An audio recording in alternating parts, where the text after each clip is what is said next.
हमारे देश के हॉटेस्ट प्लेस में गए हो, कोल्डेस्ट प्लेस में गए हो, वेटेस्ट प्लेस में गए हो, हमारा देश का हर कोना देखा है। आई फील हमारे देश के सबसे गरीब कोनों में जाकर आपने डॉक्यूमेंट्रीज क्रिएट करें। तो इन सारे डेटा पॉइंट्स को ध्यान में रखकर आपसे ये पूछना चाहूँगा कि देश के 3 सबसे बड़े प्रॉब्लम क्या है आज? सबसे बड़ा प्रॉब्लम, हमारा देश जो बोलता है कि वो विश्व गुरु बन गया है, विकसित हो गया है, ऐसा नहीं है। बहुत लोगों को बुरा लगेगा ये सुन के, पर विकसित सिर्फ मुंबई, दिल्ली, बेंगलुरु के कुछ कोने हुए हैं। जिस मुंबई में सबसे ज़्यादा स्काई स्क्रेपर्स हैं, उसी में दुनिया का, देश का नहीं, दुनिया का सबसे बड़ा स्लम भी है। सबसे आबादी वाला स्लम भी है, जहाँ पे लोग इतने बड़े रूम में 20-20 लोग रह रहे हैं और वो रूम भी पानी से भर जाता है बारिश के वक्त पूरे घुटनों तक। हमारे ही देश में, दिल्ली जैसे डिवेलप्ड सिटी में, वो कूड़ेदान भी हैं जहाँ पे लोगों का पानी इतना पीला आ रहा है कि वो पेट्रोल माफिक हो गया। पेट्रोल जितना पीला होता है, जितना गंदा सुगंध करता है, वैसा पानी दिल्ली, हमारी नेशनल कैपिटल में आ रहा है। तो आप समझ लो कि क्या हाल है बाकी देश का। विकास सबका नहीं हुआ है। दूसरा, विकास जहाँ पे हो भी रहा है वो भी एक कॉस्ट पे आया है। हम लोग बोलते हैं कि हम न्यूक्लियर पावर बन गए। पता है हमारा न्यूक्लियर पावर का जो यूरेनियम है, यूरेनियम से लोग न्यूक्लियर एनर्जी क्रिएट। आज सिर्फ 9 देश हैं जहाँ पे न्यूक्लियर वेपन्स हैं, उनमें से एक इंडिया है। Wow, great, amazing. पर वो न्यूक्लियर पावर बनाने वाला यूरेनियम झारखंड के एक गांव से आ रहा है जहाँ पे हर तीसरे इंसान को एक डिसेबिलिटी है।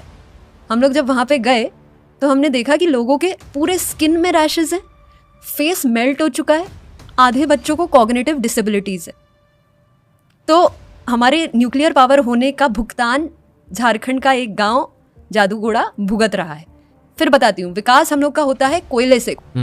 कोयला जो हमारे देश का सबसे ज्यादा आता है वो झारखंड के ही एक और गांव से आता है, झरिया नाम है उसका, धनबाद नाम है। बहुत सारी मूवीज हमने देखी है, वासेपुर है ना। भारत का आधे से ज्यादा कोयला जिस गांव से आ रहा है, वहां पर आज भी धरती आग बबूल रही है। मतलब मैं लिटरली गई हूँ उस जगह पे, लोगों के घर के इतना दूर 1 आर्म डिस्टेंस पे आग लगी हुई है धरती के बीच से, क्योंकि हमने इतना कोयला निकाल लिया हमारे लालच के लिए। तो ये भी सच्चाई है।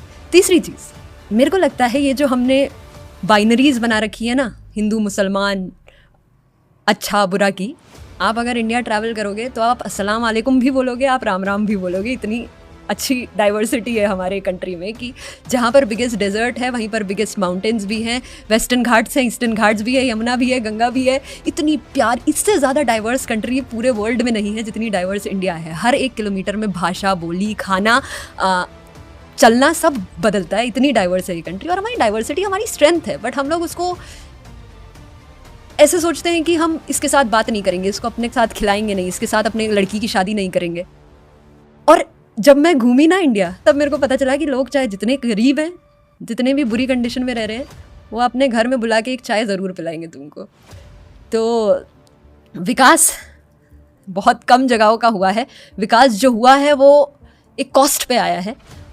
और इंडिया बहुत डाइवर्स है, इंडिया के कोने कोने बहुत विभिन्न हैं। अरे यार, इंडिया में सिर्फ हिंदू मुस्लिम थोड़ी ना है, कितने सारे रिलीजन्स हैं, कितने सारे रिलीजन्स। इंडिया में सिर्फ हिंदी, इंग्लिश, कन्नड़ा थोड़ी ना है, कितनी सारी लैंग्वेजेस हैं। और ये सिर्फ हिंदू मुस्लिम में नहीं है, ये साउथ नॉर्थ में भी कर दिया है कि साउथ इंडियंस जो हैं वो बहुत अपने प्राइड लेते हैं, तो इसलिए उनको अच्छा नहीं मानोगे। या फिर साउथ इंडियंस जो हैं वो तो बस एक तरीके का खाना ऐसे हाथ में गंदे तरीके से खाते हैं। अरे भाई ऐसा थोड़ी ना है। मतलब कि वो अपना अपना सबका कल्चर है, अपना वो जिस तरीके जहाँ पे रह रहे हैं उसलिए वहाँ पे वैसा खा रहे हैं, वैसा पहन रहे हैं, वो भी तो समझो।